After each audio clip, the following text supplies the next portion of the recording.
Hey everyone! So, we are going to get into our next chapter. But before I talk about that, we are starting to get into the more difficult stuff. Some of the stuff that you won't see for a while until you're in college, okay? Even Chemistry 101 in college doesn't cover these details. So we're going to start getting into that more math-heavy stuff, some of that more advanced chemistry stuff that you would use every day if you were a chemist. It's math-heavy, but it's not too bad.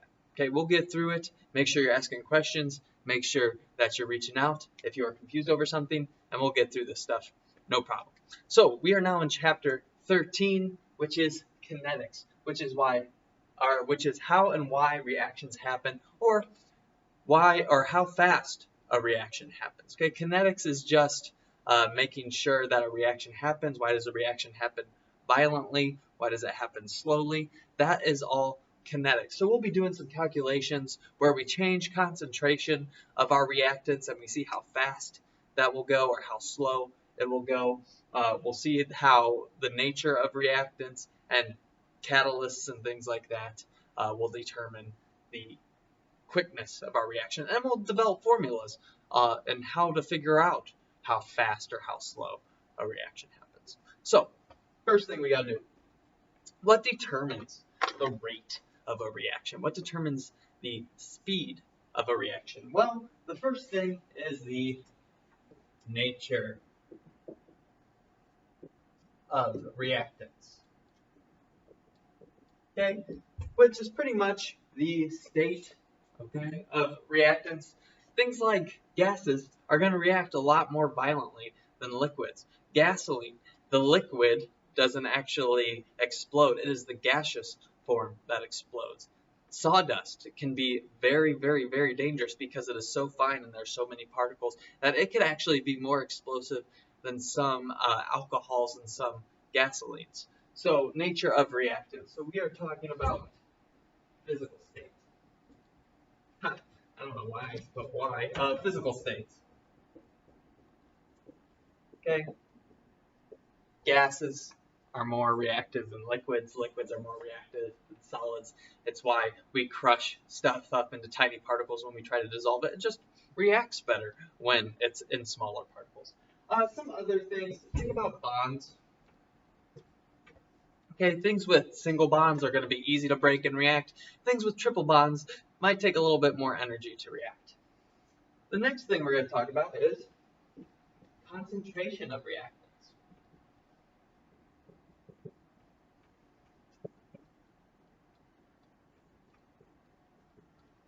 Right? If I have something with a higher concentration, there's going to be more compounds in there to react. Things that are higher concentration are going to find more chemicals to react with, more likely. If I have something with a low concentration, there's not too many molecules in there to react. So we're thinking higher concentrations, probably a quicker reaction, a more violent reaction. Things with lower concentration, we're thinking not so quick, not so violent. The next thing we are going to talk about, number 3, if you could think about a speed of a reaction with something that could speed up a reaction or slow it down. One thing that most people think of is temperature, right? The hotter chemicals are, the more faster they'll move around, the more they'll bump into other chemicals, the more likely they are to react. If things are cold, then they aren't going to move around as quickly, they're not going to bump into other molecules, and they're not going to react as much. Number 4, surface area. Right? The larger a chemical, the more likely it is to bump into something. The smaller the chemical, it's not going to bump into something as much. Again, going back to our solid versus gas, right? If you have a solid, you just have the surface area of that big solid. But if we break up that solid into tiny, tiny granules, then you have the surface area of all those tiny particles ready to react with things, ready to get the right orientation and cause a reaction faster. Number 5, catalysts. What are catalysts? Catalysts make a reaction happen quicker.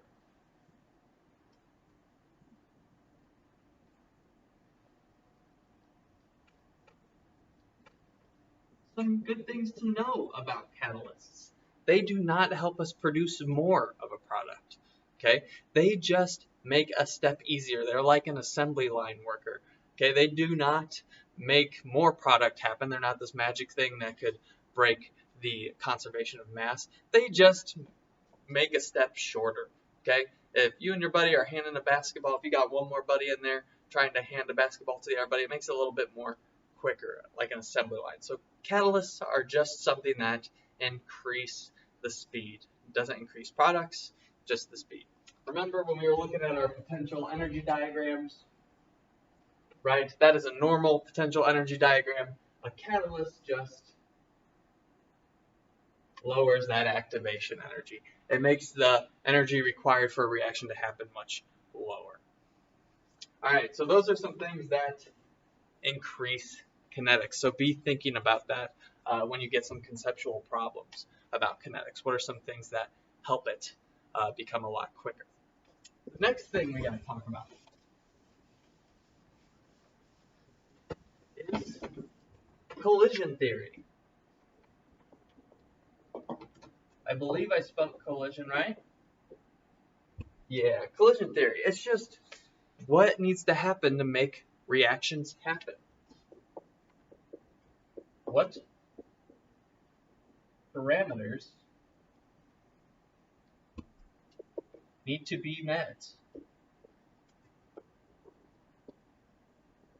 to make reactions happen? Okay? Reactions just don't happen on their own spontaneously sometimes. They need some things to be correct in order to happen, okay? They need to bump into each other correctly. They need to be able to bump into each other fast enough. All right, these are all important things in terms of reactions. The first thing being that, say we got NO3 here. And it's just moving slowly. It's in a really cold environment. We haven't added heat to it or anything like that. And it bumps into a CO molecule that is also going really slowly. Well, when those guys bump into each other, if they're not moving fast enough, they're just going to bump off of each other.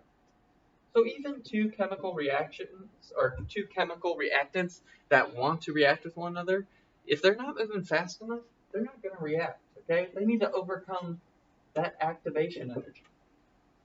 Right? So make sure that they're moving fast enough. Another thing that is important. Okay, let's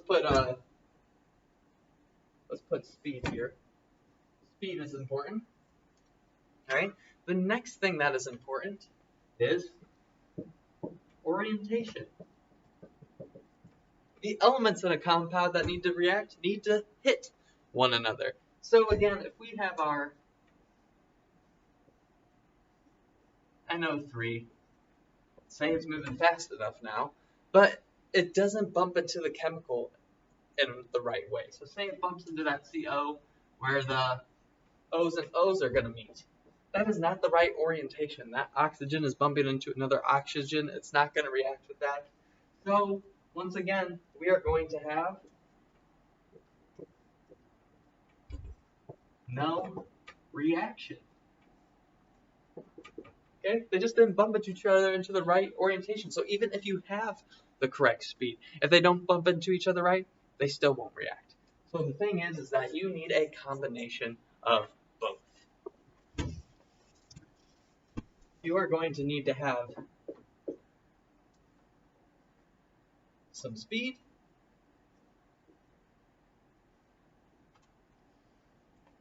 and proper orientation as well. So now we'll get something like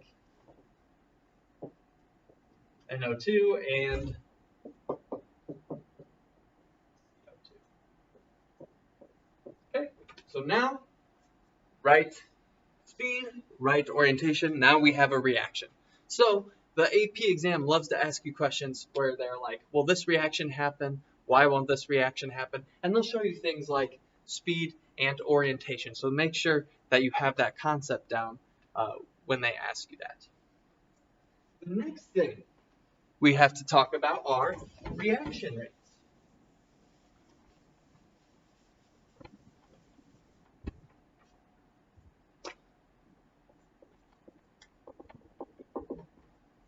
reaction rates, which is just the measure of speed of a reaction. Okay, the measure of speed of a reaction, so how fast a reaction happens. And usually, rate is written as concentration over change in time, okay, or change in concentration over change in time. So how much of a reactant gets eaten up over a certain amount of time? It is molarity over seconds. Sometimes it could be moles over seconds, okay? They will swap that as molarity or moles sometimes, so just be aware of that. So again, if anything's in square brackets, that's concentration, so we got a change of concentration. And we should know that delta T is change in time. I know you calculus people out there know what delta means. Okay, so that's what we'll be figuring out a lot. They'll get a little bit more complex in this when we get into differential rate law and integrated rate law, but that's for another time. But the first thing we got to talk about is we got to talk about relative rate law, or just relative rates.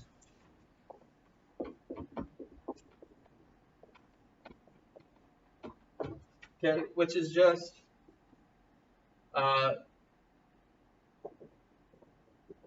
focusing, well, let me rephrase this. Yeah, relative rates is just focusing on the disappearance of reactants and appearance of products. If I could spell, good, okay. So relative rates, it's just stoichiometry, right? If we know moles of one reactant, we can figure out moles of products or another reactant. Same thing with relative rates. If we know the disappearance of a reactant, we can figure out the appearance of a product, okay? So, in a simple example, say we got 2NO2 gas. And then it's going to react to be O2 gas and 2NO gas. All right, so we got a reaction here. And then let's just say that the rate for NO2 gas is -3 molarity per second. Why is it negative? Because it's disappearing, right? Reactants are going to disappear. So what would you imagine the sign of the products will be? Positive, okay? If reactants are disappearing, products should appear.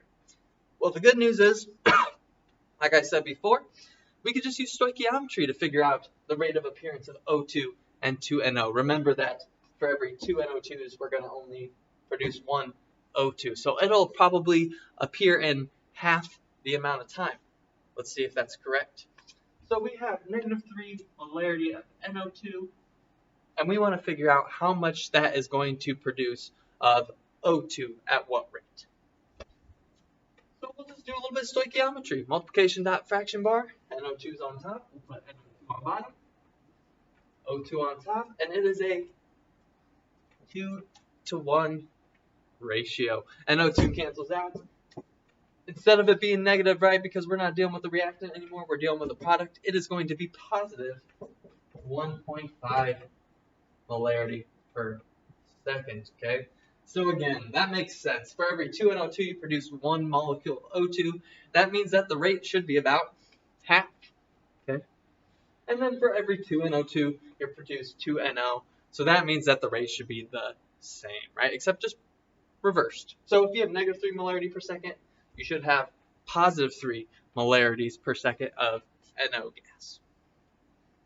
Next thing, let's do a couple more. Let's do one more example with these, and then that's it, okay? So again, we're still dealing with relative rates. I'm going to hit pause. I'm going to write out the question. I'll see you back here in just a second. Okay, so our example here, we have phosphorus trihydride, we got phosphorus gas, and we got hydrogen gas here. The rate of appearance for hydrogen gas is 1 mole per second. What are the rates for our other compounds? So start with what they give us, and then we just use stoichiometry from here on out. We have 1 mole per second for hydrogen gas. Okay, look how I changed it to mole. Now it's just not concentration, it's just in moles. That's okay, you'll see that sometimes. You don't have to change it to molarity. Sometimes they just represent it in terms of moles instead of molarity. So, we have 1 mole per second of H2. Is that going to be positive or negative? Positive. H2 is a product. It's going to appear. It's not going to disappear. Let's figure out the rate of pH3 first, our reactant. Well, all we got to do is a little stoichiometry. H2 on bottom, pH3 on top. For every 4 pH3s, there are 6 H2s. Okay? 1 times 4 is 4, divided by 6 is 4 6, which we could just change to 2/3. But what am I forgetting? Remember, pH3 is a reactant, so this will be negative. So we lose 2 moles of pH3 every 3 seconds. Let's go ahead and figure out pH, or P4, phosphorus gas. You could use this guy, or we could just use our 1 mole instead. For every 1 mole per second of H2, it is a 6-to-1 ratio to P4. We go ahead and cross out. We're left with P4. That means for every 1 mole, we gain it over 6 seconds. Okay, so we gain 1 mole P4 every 6 seconds. That's a lot less than the 1 mole of hydrogen gas we gain in 1 second. Okay, so that is the introduction to kinetics. Make sure you have those basic concepts down. Think about things, what creates or what makes a fast reaction, what makes a slow one, right? We got to think about temperature, surface area, concentration of reactants, nature of reactants, and we got to think about those catalysts, how they just speed up the reaction, they don't create more. We got to think of relative rates, and we got to think about collision theory, right? We got to have the right speed and the orientation for a reaction to happen. So that's the intro. Have you guys a great day.